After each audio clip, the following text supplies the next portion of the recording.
La historia de Galicia es la historia del mar, nutriéndose del mar y luchando contra el mar, siempre interaccionando. Y la historia del mar, la historia de Galicia, también es la historia de sus gentes. Hoy, en nuestros pasajes, vamos a recordar la épica de una mujer, de una coruñesa, la historia de María Mayor Fernández de la Cámara y Pita, conocida popularmente como María Pita.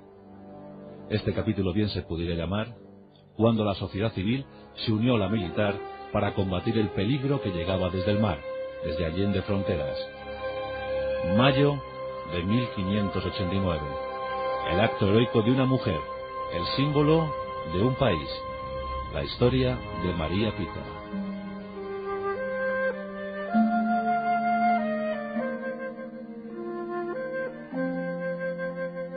Tras el desastre de la Invencible, tras el desastre de la empresa de Inglaterra, nuestras naves andaban muy deterioradas, deambulando por cualquier parte del mar Cantábrico del Atlántico.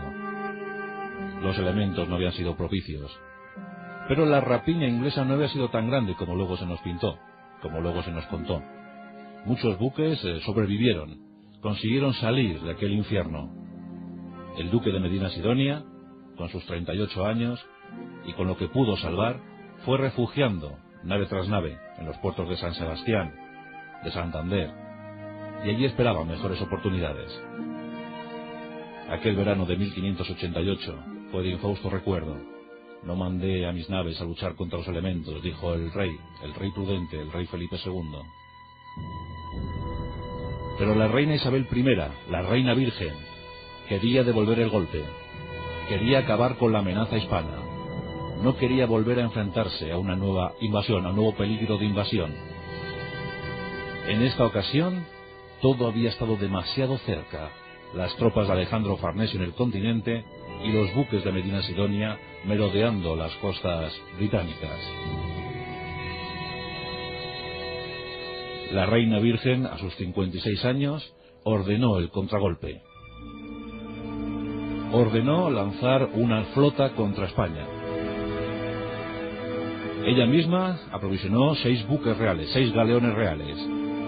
A estos se sumó el empeño entusiasta de muchos mercaderes, de muchos comerciantes británicos que veían en España la obtención de pingües beneficios. Y poco a poco se fue armando la flota, se fue arbolando. Más de 130 naves, más de 130 buques se habían preparado en Inglaterra. Galeones, buques mercantes artillados, buques, barcos de mayor o menor calibre. Al frente de ellos, el almirante Norris y un nombre para el olvido, un corsario, el temible Francis Drake, Sir Francis Drake. Con su galeón invencible, el Golden Fin, la Cierva Dorada. El 13 de abril de 1589, la flota británica zarpaba rumbo a España.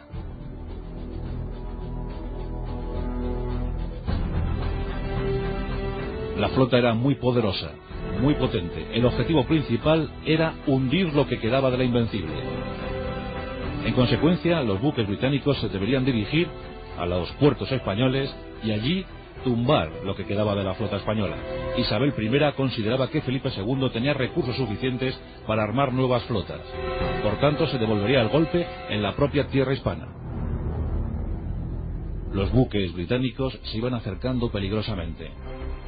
En su interior, 17.000 soldados, 4.000 marineros y 1.500 aventureros, 1.500 hombres de fortuna, mercenarios de la época. Más de 22.000 efectivos que iban a dar un golpe demoledor a los intereses españoles. Pero también, desgraciadamente, de los ingleses primaban los intereses personales. Francis Drake quería obtener un buen botín. Y llegaron noticias a la flota británica. Llegaron noticias. Esas nuevas afirmaban que un galeón español acababa de llegar de las Indias, acababa de llegar de América y que había recalado en La Coruña. Y contaban que en su interior había más de 5 millones de doblones, 5 millones de piezas de oro dispuestas para aquel que las quisiera tomar. Y Francis Drake, creedme, las quería tomar. Por tanto, buena parte de la flota tuvo que derivar hacia La Coruña, bien por los elementos o bien por las ambiciones personales de sus líderes. San Sebastián y Santander quedaban a salvo del ataque inglés. Los nuevos objetivos eran La Coruña y Lisboa. En La Coruña, el botín, la rapiña. En Lisboa, la sublevación de los portugueses contra el rey Felipe II. El pretendiente al trono portugués, don Antonio, poco más o menos que quería situar a Portugal como colonia de Inglaterra, todo a cambio de su entronización y de la ayuda militar del Reino Unido para desprenderse de las garras españolas. 4 de mayo de 1589. La flota británica se deja ver por las costas gallegas. La Coruña era un puerto protegido por excelentes cañones, pero por una escasa guarnición. Don Juan de Padilla, el marqués de Cerralbo, contaba con 1.500 soldados y poco más. Eso sí, la población, la sociedad civil, estaba dispuesta a colaborar, estaba dispuesta a luchar, serían voluntarios. ¿Cómo se libraría la batalla? ¿Cómo encajaría el golpe La Coruña? 4 de mayo de 1589. Los cañones españoles cargan y apuntan hacia la flota británica. Los barcos británicos, conocedores a la perfección del mar, eluden esos cañonazos, eluden ese disparo artillero y entran en la ría. Consiguen incursionar en la ría y allí fondean, en el fondo, en lo más intrincado de la ría, allí fondean y desembarcan las tropas. La Coruña se presenta desprotegida. ¿Cómo podrá paliar el golpe demoledor de los británicos? Tantos soldados y tan pocos nosotros. Finalmente, don Juan de Padilla, el marqués de Cerralbo, adopta la maniobra más inteligente: acuartelar a todos sus efectivos y a la población civil en el barrio alto, tras las murallas. En consecuencia, el barrio bajo, el barrio llamado de la Pescadería, quedaba a merced de los británicos. Estos lo asaltaban el 5 de mayo. Las tropas españolas se replegaban eficazmente. Todo se aprestaba para un gran asedio. Los británicos tenían dispuestos 12.000 hombres. Por cierto, las primeras bajas entre los británicos empezaron a llegar, sobre todo víctimas de las borracheras. Claro, habían encontrado muchos toneles de ron, de alcohol, y habían cogido pues estupendas cogorzas. Pero pronto estaban dispuestos para asaltar los muros de La Coruña. Tras ellos, los coruñeses cogían todo lo que podían, cualquier cosa que sirviera como arma. La lucha iba a ser feroz, La Coruña no se iba a entregar. 14 de mayo de 1589. Los británicos, los oficiales británicos, encabezan las vanguardias. Se da la orden de asalto a las murallas de La Coruña. 12.000 hombres, como uno solo, se lanzan contra las murallas. Colocan innumerables minas, quieren saltar las murallas, quieren agrietarlas para introducirse por ellas. Las minas empiezan a hacer su efecto. Los coruñeses resisten, impávidos. Aguantan, encajan los golpes. Las minas siguen explotando. Las murallas se resquebrajan. Pero la resistencia no. Finalmente, un alférez británico, un alférez inglés, consigue entrar por una grieta, enarbolando una bandera, animando a los suyos. Muchos defensores de La Coruña mueren en las murallas de la ciudad. La lucha es encarnizada, cuerpo a cuerpo. Los arcabuces suenan, las lanzas, las piquetas, las espadas, con cuchillos en los dientes. Los británicos saltan las murallas. Parece que la suerte de La Coruña está echada. Los defensores van siendo diezmados, van muriendo uno a uno, retrocediendo palmo a palmo. Las bajas se pueden contar por centenares. En eso, el alférez sigue avanzando con sus hombres y matan a uno de los defensores. Un gran error. Había muerto Gregorio Rocamunde. Gregorio Rocamunde era un defensor, pero no solo eso, era el marido de María Mayor Fernández de la Cámara y Pita.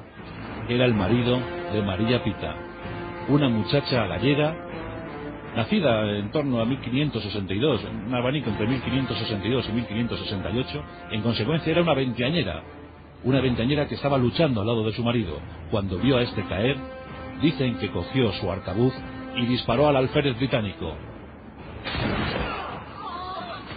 El alférez cayó al suelo y la coruñesa, la gallega, animó a sus compañeras, porque había muchas mujeres en las murallas, animó a seguir resistiendo, a luchar enconadamente contra los británicos. Las mujeres, los niños, la sociedad civil y los militares entonces entendieron que había que resistir y se lanzaron contra las murallas. Fue el empeño de un pueblo que, como uno solo, consiguieron repeler el ataque británico. Causaron cientos de bajas a los británicos, cientos de bajas.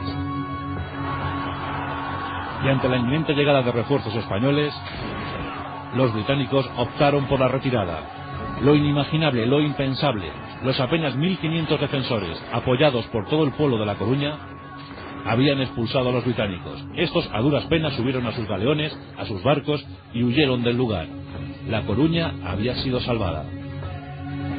María Pita entraba en la leyenda. María Pita, que se llegó a casar 4 veces, que tuvo 4 hijos y que consiguió una pensión vitalicia entregada por el rey Felipe II de 5 escudos, posteriormente doblados a 10. María Pita tuvo la pensión de un alférez, el mismo que ella había matado.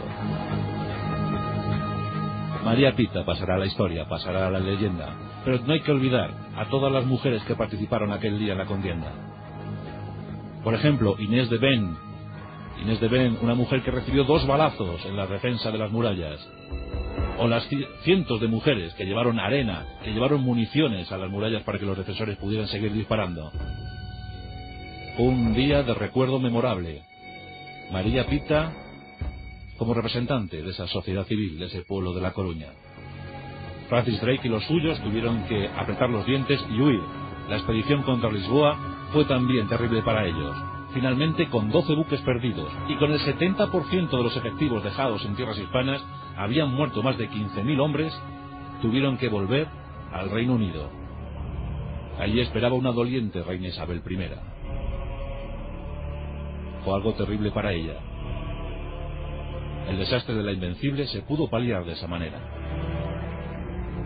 Y durante mucho tiempo, España estuvo pertrechando, protegiendo sus costas. Nunca más se volverán a repetir ese tipo de saqueos. Pero quede para la memoria colectiva, para la memoria popular, para la memoria del recuerdo, la gesta de María Pita y de todas las coruñesas en ese 14 de mayo de 1589, el día en el que se luchó contra el peligro del mar. Hoy en día los gallegos siguen luchando contra los peligros que llegan del mar. En esta ocasión no llegan con arcabuces, no llegan con lanzas. El peligro que llega del mar es un peligro negro, es un peligro que lo cubre todo, que hay que luchar con él con las manos y a veces con lo que no se tiene. Pero Galicia saldrá adelante, Galicia sobrevivirá, como siempre. La tierra ancestral merece una nueva oportunidad. Y en el recuerdo de María Pita dejamos este pasaje de la historia, desde las murallas de La Coruña, desde ese barrio alto de La Coruña.